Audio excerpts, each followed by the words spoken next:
Sa ngalan ng Ama, ng Anak, at ng Espiritu Santo. Amen. Ang pagpapala ng ating Panginoong Jesucristo, ang pag-ibig ng Diyos Ama, at ang pakikipagkaisa ng Espiritu Santo, naway sumainyong lahat. At sumaiyo rin. Mga kapatid, aminin natin ang ating mga kasalanan upang tayo maging marapat gumanap sa banal na pagdiriwang.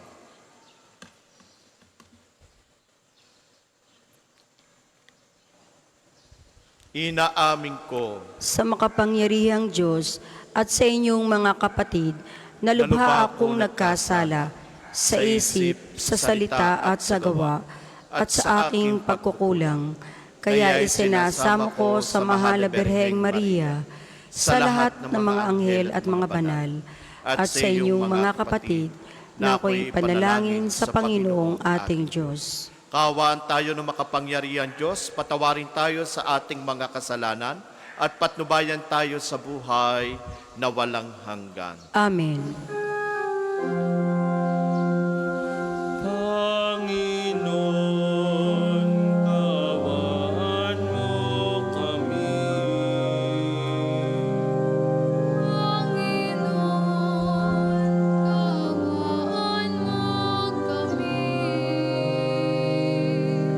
Kristo, kaawaan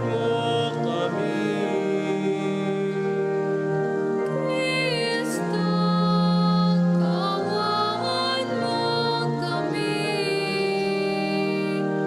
Panginoon, kaawaan mo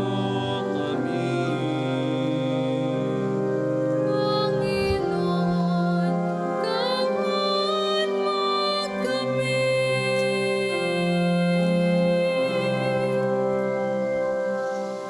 Manalangin tayo. Ama naming makapangyarihan, ang iyong paglingap ay di nagkukulang sa inyong pagsubaybay sa tanan. Inulog namin inyong gapawiin ang tanang makapipinsala sa amin at iyunawang panatilihin ang pakikinabangan naming walang maliw sa pamagitan ng Jesucristo kasama ng Espiritu Santo magpa sa walang hanggan. Amen.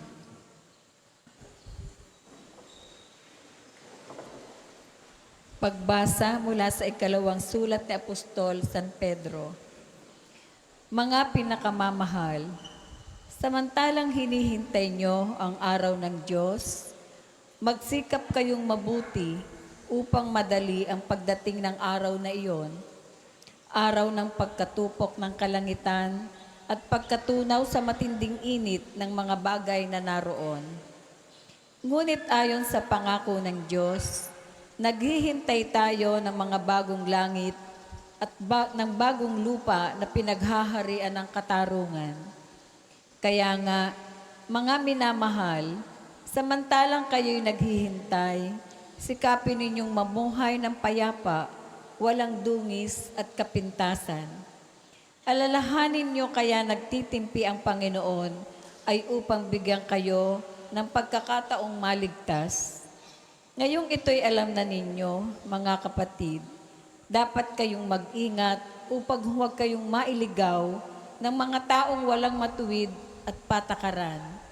Sa gayon, hindi kayo matitinag sa inyong mabuting kalagayan. Ayon sa kagandahang loob ng Diyos, magpatuloy kayo sa paglago at sa pagkakilala sa ating Panginoon at tagapagligtas na si Jesucristo. Sa Kanya ang kapurihan, ngayon at magpakailanman. Amen. Ang salita ng Diyos. Salamat sa Diyos. Salmong tugunan. Poon, amin kang tahanan noon, ngayon at kailanman. Poon, aming kang tahanan noon, ngayon at kailanman. Wala pa ang mga bundok, hindi mo pa nilalang, hindi mo pa nililikha itong buong daigdigan. Ikaw noon ay Diyos na, pagkat ika'y walang hanggan. Poon, amin kang tahanan noon, ngayon at kailanman. Yaong taong nilikha mo'y bumalik sa alabok, sa lupa ay nagbabalik kapag iyong iniutos. Ang 1,000 mga taon ay para bang isang araw.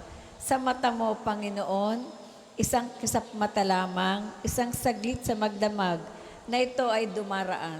Poon, aming kang tahanan noon, ngayon at kailanman. Buhay namin umaabot ng 70 taong singkad. Minsan na may umaabot na 80 kung malakas. Yung buhay namin sakbibi ng dusat hirap, pumapanaw pagkatapos dito sa sang maliwanag. Poon, aming kang tahanan noon, ngayon at kailanman. Kung umagay ipadama yaong wagas mong pag-ibig, at sa buong buhay namin may galak ang aming awit, ipakita sa lingkod mo ang dakila mong gawain, at sa susunod naming lahi, ipadama ay gayon din. Poon, amin kang tahanan noon, ngayon at kailanman. Ang lahat po ay magsitayo.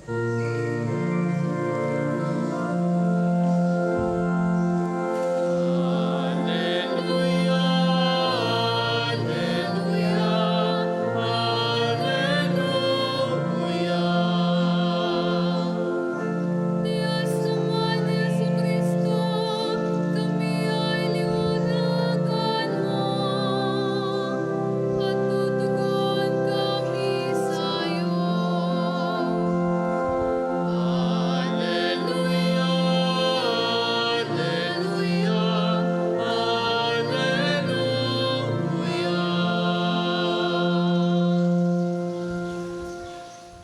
Sumainyo ang Panginoon. At sumaiyo rin. Ang pagpapahayag ng mabuting balita ng Panginoon ayon kay San Marcos. Papuri sa iyo, Panginoon. Noong panahong iyon, ilang pareseyo at ilang kampon ni Herodes ang pinapunta kay Jesus upang siluin siya sa kanyang pananalita. Lumapit sila sa kanya at ang sabi, Guro, nalalaman po namin kayo'y tapat at walang pinangingimian sapagkat pareho ang pagtingin ninyo sa lahat ng tao. At itinuturo ninyo kung ano ang kalooban ng Diyos sa mga tao. Naaayon ba sa kautusan ang pagbabayad ng buwis sa Cesar? Dapat ba kami bumuwis o hindi? Ngunit batid ni Jesus na siya'y nagkukunwari, kaya't sinabi niya sa kanila, Bakit ba ibig ninyo akong siluin? Bigyan ninyo ako ng 1 denaryo. Titingnan ko. At kanilang binigyan siya. Kaninong larawan at pangalan ang nakaukit dito? Tanong ni Jesus. Sa Cesar po, tugon nila. Sinabi ni Jesus, ibigay ninyo to Cesar ang sa Cesar at sa Diyos ang sa Diyos. At sila'y namangha sa Kanya. Mga kapatid, ang mabuting balita ng Panginoon. Pinupuri ka namin, Panginoong Hesukristo. Magandang umaga po sa inyong lahat. Sa mga pilgrims po, maligayang pagdating po sa pambansang dambana ng Santo Padre Pio. Welcome po sa inyong lahat. At ganoon din po sa ating mga viewers, magandang umaga po sa inyo. Ang minsan, ang pagkakamali ng tao ay ang pag-intindi kung ano ang title o sabihin po natin kung ano yung position mo bilang isang tao. Madalas ang tao, halimbawa na lang po, kahit na lang po sa barangay, pag may problema ang kapwa barangay, minsan, hindi po ito minsan naiintindihan. Iba po yung posisyon na ikaw ay kagawad o kapitan at iba din ang posisyon mo bilang isang ordinaryong tao. Naluklok ka sa kagawad, naluklok ka sa kapitan dahil sa office, sa posisyon. May office ka. So ang office, pangangalagaan mo at poprotektahan ang hustisya, ang rules o batas na dapat nating gawin. At iba naman yung ordinaryong tao na masasabi natin kasama po natin. Kaya pag may kaso, hindi pwedeng kakampihan mo yung isang tao dahil nagkamali siya. Ikaw bilang nasa posisyon, pangangalagaan mo at poprotektahan mo ang office mo bilang isang kagawad, bilang isang kapitan. Ibig sabihin, ang posisyon mo ay pangalagaan ang batas na dapat mong gawin. Kahit kamag-anak mo siya, kahit kaibigan mo siya, kahit anak mo siya, kung may pagkakamali, dapat managot sa batas.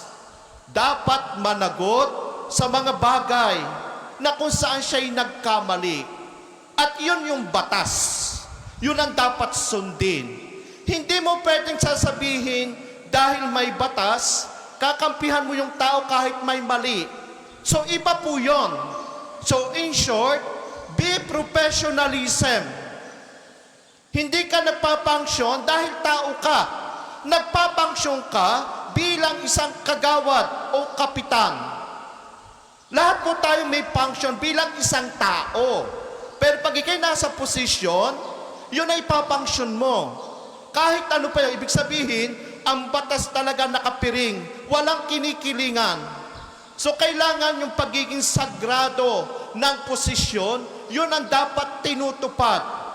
Kasi nga po, mahalaga, pag ikay nasa posisyon, may pinag-aralan ka. Alam mo kung ano ang dapat mong i-act bilang isang nasa posisyon. At bilang isang ordinaryong tao, kung sabihin natin guilty ka, hindi ka sinasabing pinarusahan dahil tao ka. Pinarusahan ka dahil sa pagkakamaling nagawa mo na naaayon sa batas. At yun ang kinakailangan maintindihan ng tao. Minsan naman po kahit nasa posisyon, kagawad o kapitan, hindi alam ang kanyang function. Kaya nagkakagulo. Pag nagkagulo, sino may dahilan? Hindi yung office, yung tao mismo. Kasi yung batas, solid yan Kung magkamali man yan, imposible.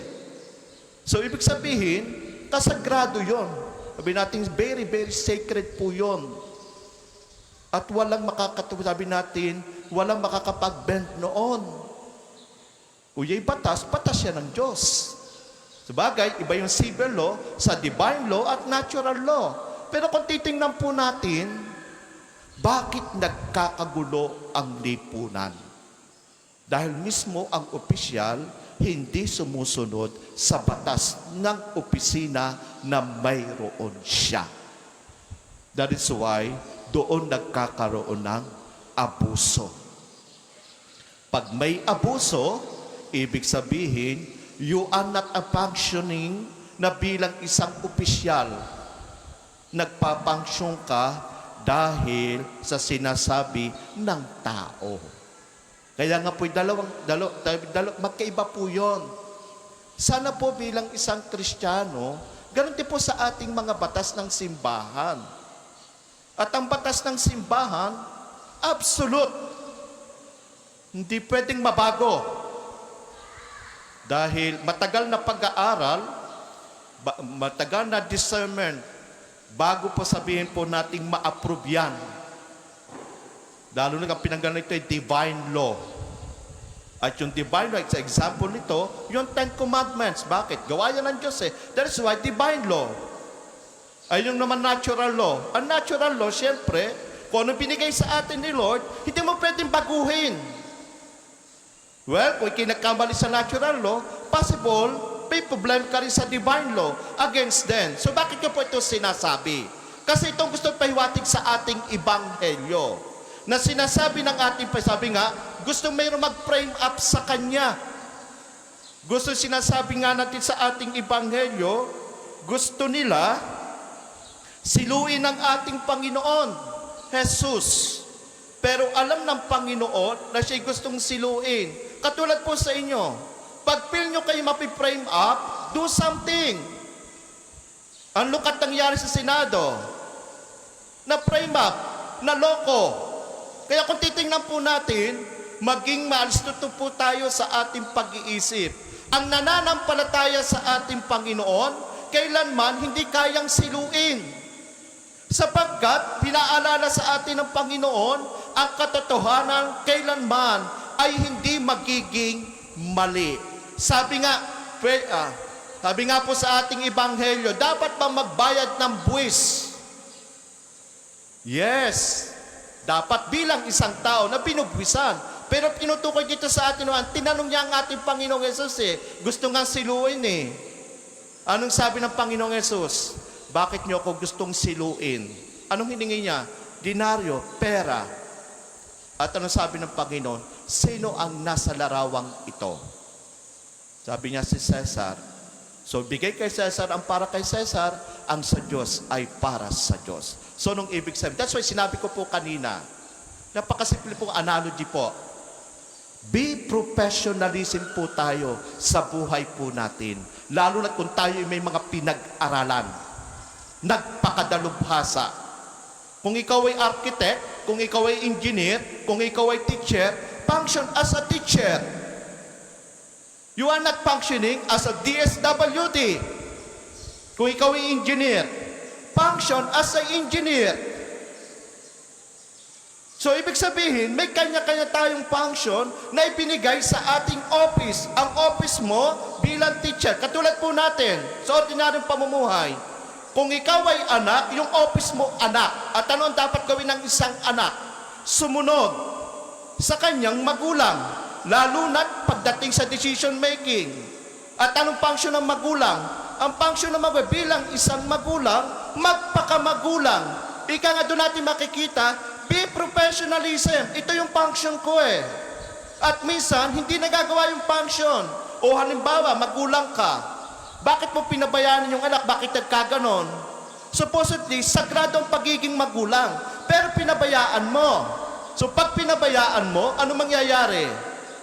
Mapapariwara. That is why, bawat isa po sa atin, yung ating function, ito yung sagrado na office na ipinigay sa atin ng Diyos.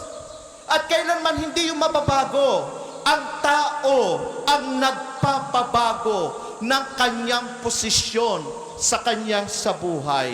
Kaya nga ang bawat isa po sa atin ay sacred. Bakit sacred? Kaya nga sinabi ng ating Panginoon, kahit po sa paglikha, tayo'y imahe ng ating Panginoon. Tayo'y larawan ng ating Panginoon. At yung larawan ng Panginoon sa atin, ibinigay sa atin. Pero ang problema, hindi natin ginagawa minsan ang larawan o imahe ng Diyos sa atin.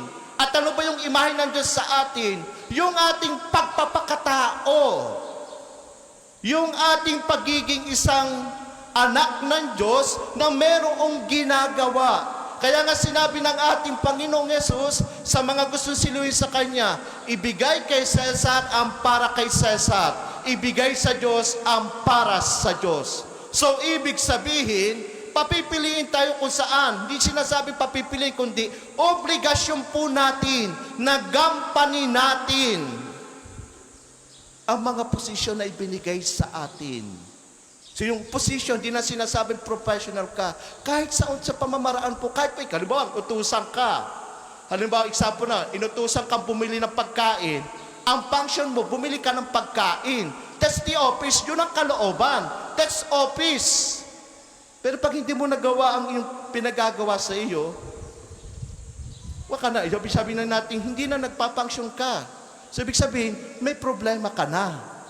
That is why sa buhay po natin, klaro sinasabi po sa atin ng ating Panginoon. Klaro sa ating Ebanghelyo. Hindi siya nagpabaya sa atin.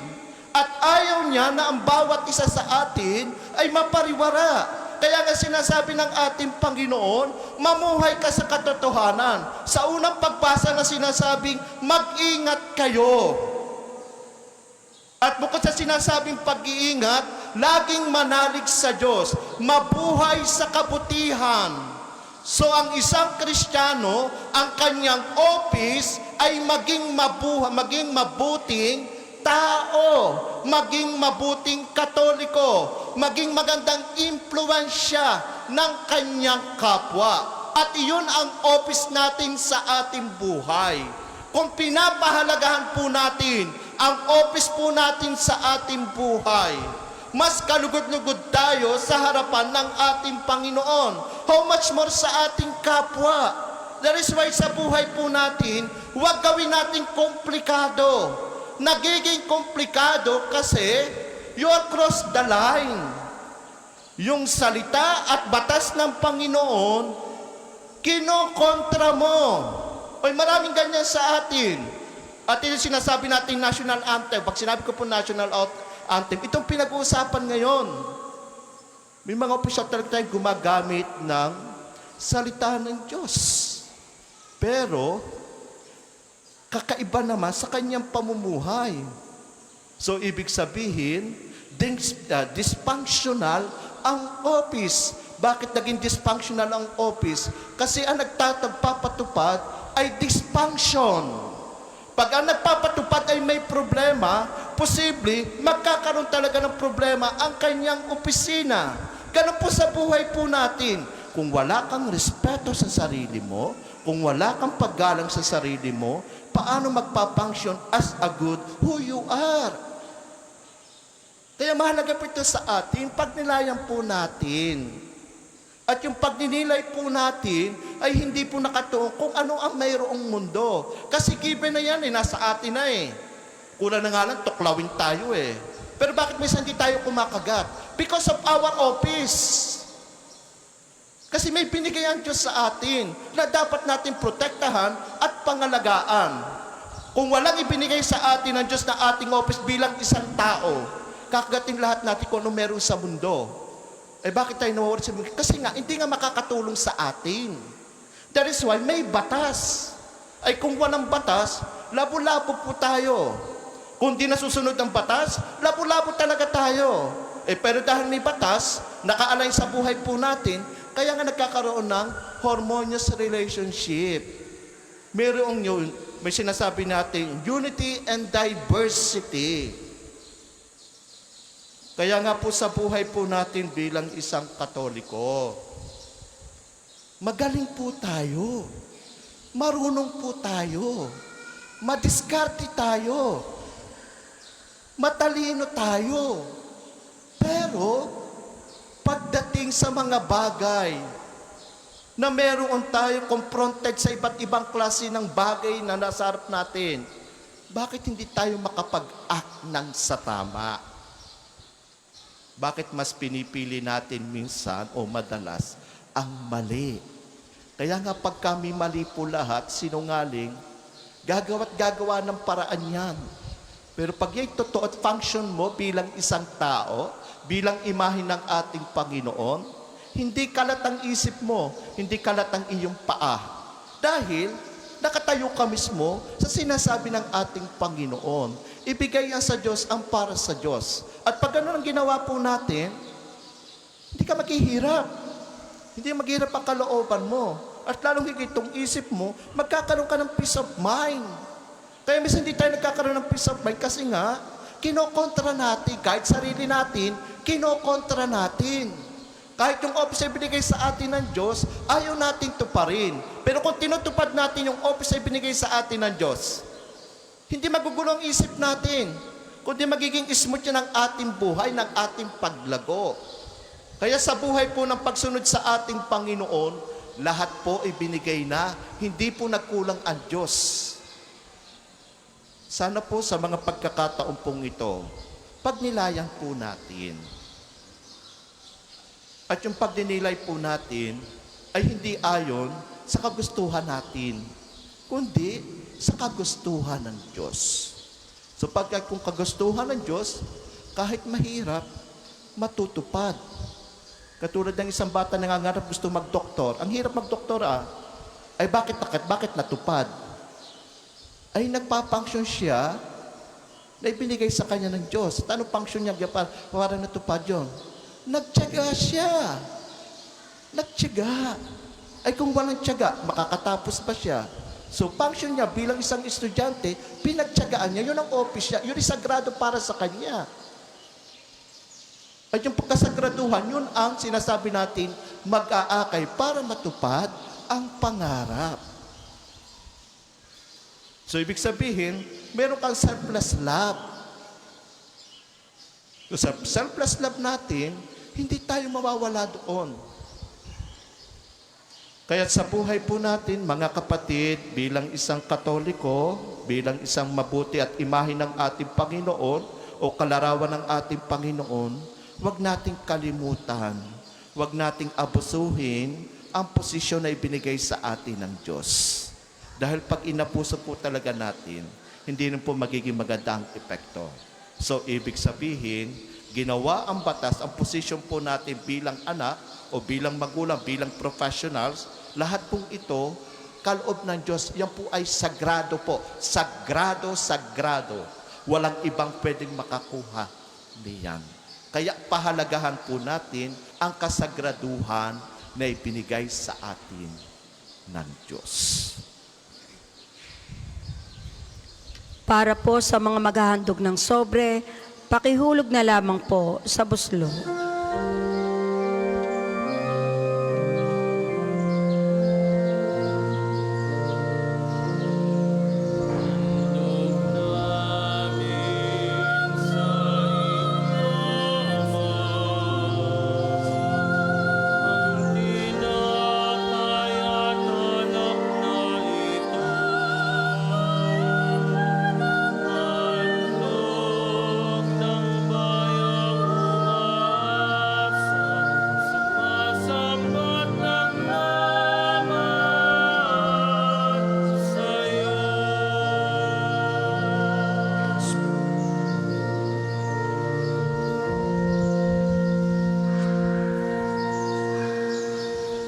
Ang lahat po ay magsitayo. Manalangin kayo mga kapatid o papaghahain natin kalugdan ng Diyos, amang makapangyarihan. Tanggapin nawa ng Panginoon itong paghahain sa iyong mga kamay, sa kapurihan niya at karangalan, sa ating kapakinabangan at sa buong sambayanan niyang banal.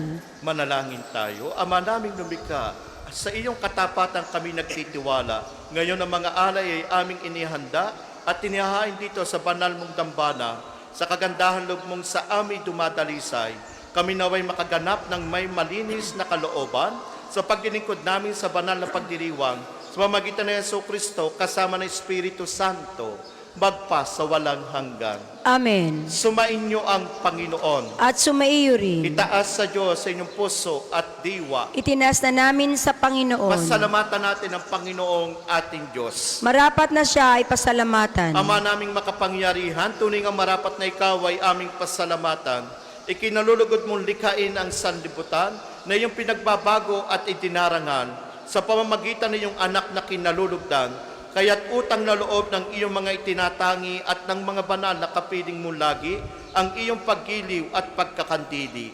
Kaya kaysa ng mga anghel na nagsisiawit ng papuri sa iyo na walang humpay sa kalangitan, kami nagbubunyi sa iyong kadakilaan.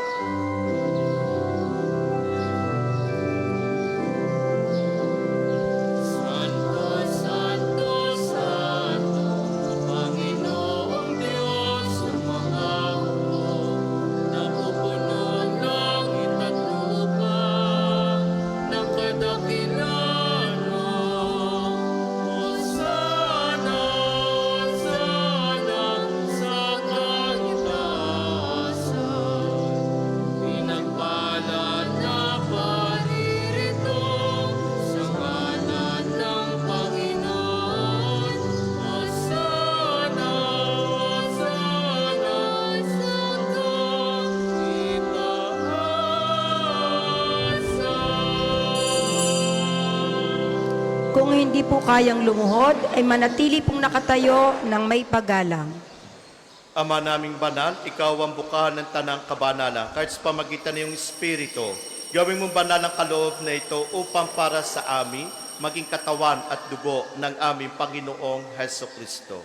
Bago niya pinagtiisan ko sa loob na maging handog, hinawakan niya ang tinapay, pinasalamatan kanya. Pinagati-hati niyon, iniabot sa kanyang mga alagad at sinabi, tanggapin ninyong lahat ito at kanin. Ito ang aking katawan na ihahandog para sa inyo.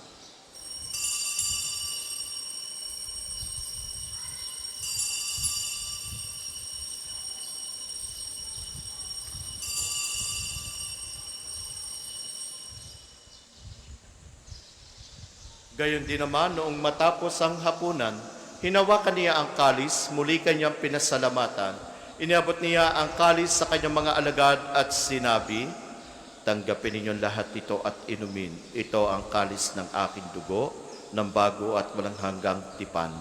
Ang aking dugo na ibubuhos para sa inyo at para sa lahat, sa ikapagpapatawad ng mga kasalanan. Gawin ninyo ito sa pag-alaala sa akin.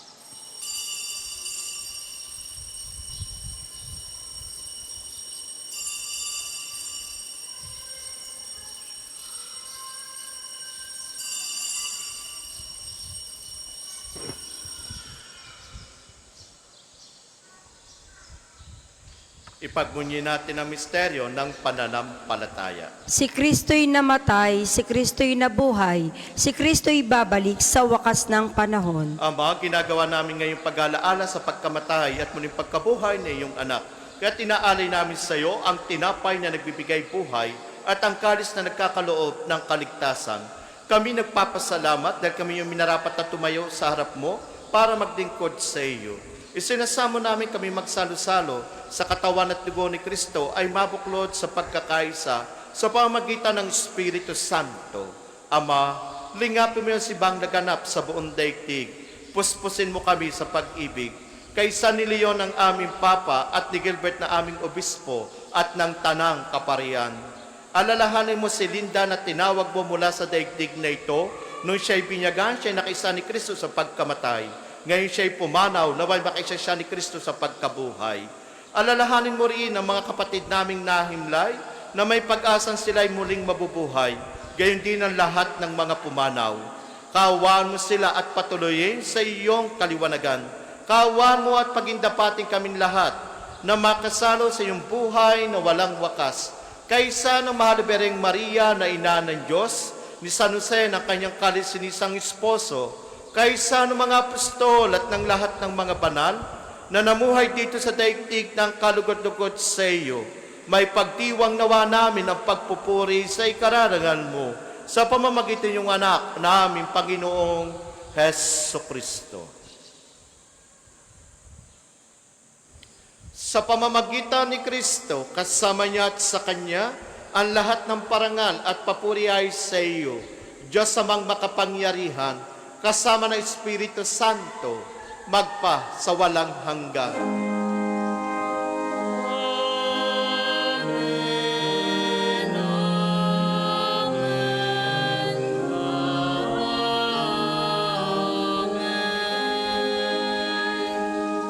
Bilang bayang binuo ng ating Panginoon dahil sa kanyang pag-ibig, awitin natin na lakas loob ang panalangin tinuro sa atin.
namin kami adya sa lahat ng masama, pagkalooban ng kapayapaan araw-araw, iligtas sa kasalanan at ilayo sa lahat ng kapahamakan. Samantalang aming pinananabikan ang dakilang araw na nagpapahayag ng tagapagligtas naming si Yeso Kristo. Sapagkat iyang kaharian at ang kapangyarihan at ang kapurihan magpakailanman. Amen. Panginoong Yeso Kristo, sinabi mo sa iyong mga apostol, kapayapaan ang iniiwan ko sa inyo. Ang aking kapayapaan ang ibinibigay ko sa inyo. Tunghayan mo ang aming pananampalataya at huwag ang aming pagkakasala. Pagkalooban mo kami ng kapayapaan at pagkakaisa ayon sa iyong kalooban, kasama ng Espiritu Santo, magpa sa walang hanggan. Amen. Ang kapayapaan ng Panginoon ay laging sumainyo. At sumaiyo rin. Mga kapatid, may ngiti po sa ating mga labi. Magbigayan po kayo ng kapayapaan sa isa't isa. Peace be with you all, and God bless you po. Kordero ng Diyos na nag-aalis ng mga kasalanan ng sanlibutan, maawa ka sa amin. Kordero ng Diyos na nag-aalis ng mga kasalanan ng sanlibutan, maawa ka sa amin. Kordero ng Diyos na nag-aalis ng mga kasalanan ng sanlibutan, ipagkaloob mo sa amin ang kapayapaan. Kung hindi po kayang lumuhod, ay manatili pong nakatayo ng may paggalang.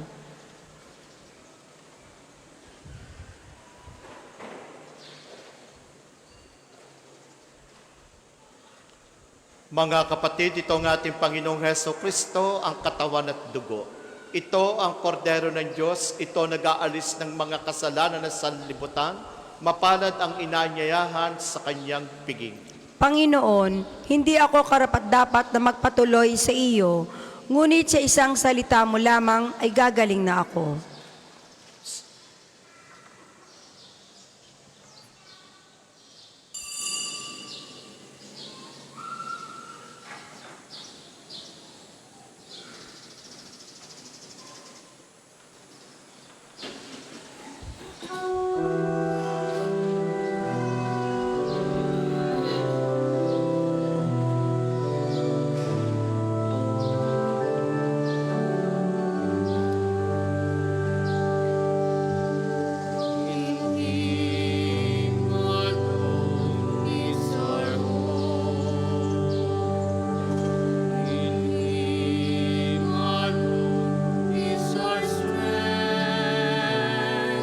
In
Ang isasagawa pong second collection ay para sa patuloy na pagpapaunlad ng parokya at pambansang dambana ni Santo Padre Pio at para sa mga pangangailangan ng matatanda at may sakit na mga pari ng Archdiocese ng Lipa.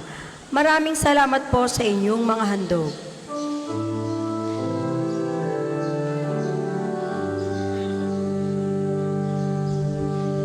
What have we to offer that does not fade or wither? Let the world ever satisfy the emptiness in our hearts in vain. We deny. In Him alone is our hope. In Him alone is our strength. In Him alone are we justified. In Him alone are we saved.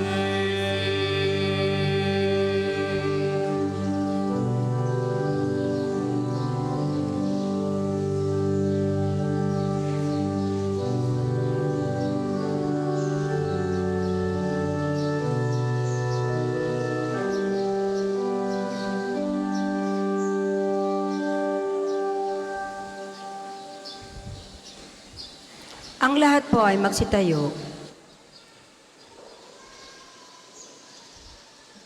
Manalangin tayo. Ama naming mapagmahal, pagharian mo sa iyong Espiritu kaming pinapakinabang mo sa katawan at dugo ni Kristo upang di lamang sa pagsasalita kundi na rin sa aming pagsasagawa.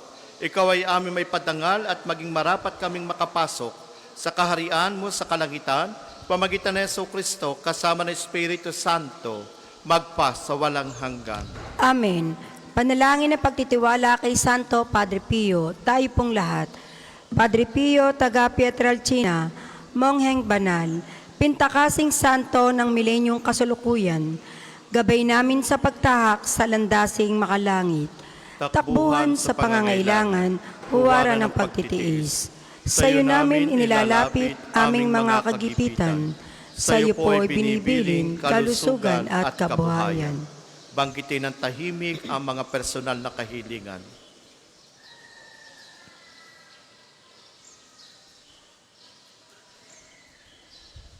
Di mang karapat-dapat, Kami po ay pagbigyan, bendisyonan at basbasan, maging ganap sa buhay. Lumayo nawa kami, umiwas sa kasalanan, lumapit lagi sa Diyos, maging matatag at matibay. Sa mabuting balita ng pagliligtas, turuan mo kami nawa, sa tuwin na ay makinig, magnilay at sumampalataya. Amin pong pakiusap itong mga kahilingan. Puso ay nagsisisi, nagtitikang taimtiman. Di na muling magkasala, sunod lagi sa Diyos Amang, kaysa ng Espiritu at ni Jesus na tagapamagitan. Amen. Ang lahat po ay magsiupo para sa ilang patalastas. Una, sa inyong pagdalaw sa pambansang dambana, mangyaring pakaingatan ng inyong mga personal na gamit. Hangad namin ang isang matiwasay at maayos sa pagbisita sa National Shrine. Ikalawa, nais po naming ipagbigay alam sa inyo na ang Padre Pio Healing Bundle ay available sa ating mga tindahan. Ang langis na kasama nito ay may halo ng langis mula sa puno ng olibo na binasbasa ni Padre Pio noong siya'y nabubuhay pa. Naway maging daan ang ating healing bundle sa pagkakamit ng kagalingan mula sa Diyos. Ikatlo, inaaniyahan ang lahat na nagnanais maging kasapi ng Kompradiya ni Santo Padre Pio, isang samahan na nangunguna sa pagdarasal at debosyon sa Kanya. Kayo po ay makapag-ugnayan lamang sa ating opisina para sa pagpapalista at mga detalye. Ikaapat, ngayong Sabado, ika-6 ng Hunyo, ay unang Sabado ng buwan. Mayroon po tayong prosesyon sa karangalan ng Mahal na Birhen ng mga biyaya sa ganap na ika-5 ng umaga. Nasisimulan natin sa may harap ng Fountain of Hope. Ang mga sasama ay inaaniyahang magdadala ng kandilang may pansalo. Ang susunod pong misa ay sa ganap na 12 ng tanghali. Maraming salamat po at mangyaring panatilihin natin ang kalinisan, katahimikan at diwa ng pananalangin sa loob at labas ng ating mga simbahan. Ang lahat po ay magsitayo para sa pagbabasbas ng religious articles.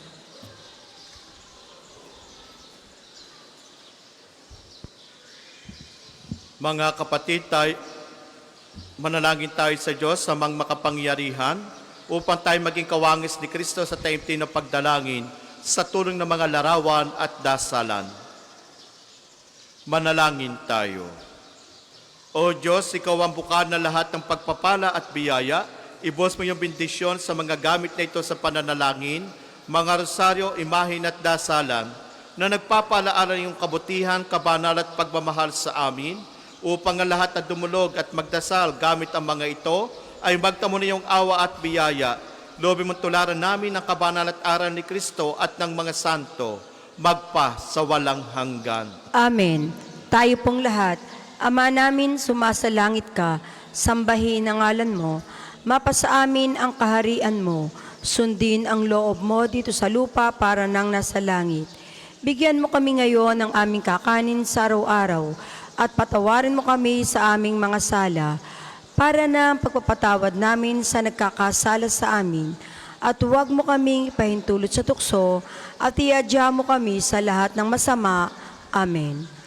Aba, Ginoong Maria, napupuno ka ng grasya, ang Panginoong Diyos ay sumasa iyo. Bukod kang pinagpala sa babaeng lahat, at pinagpala naman ang iyong anak na si Jesus. Santa Maria, Ina ng Diyos, ipanalangin mo kaming makasalanan, ngayon at kung kami mamamatay. Amen. Luwalhati sa Ama at sa Anak at sa Espiritu Santo, kapara nung unang-una, ngayon at magpasawalang hanggan. Amen. Luwalhati sa Ama at sa Anak at sa Espiritu Santo, kapara nung unang-una, ngayon at magpasawalang hanggan. Amen.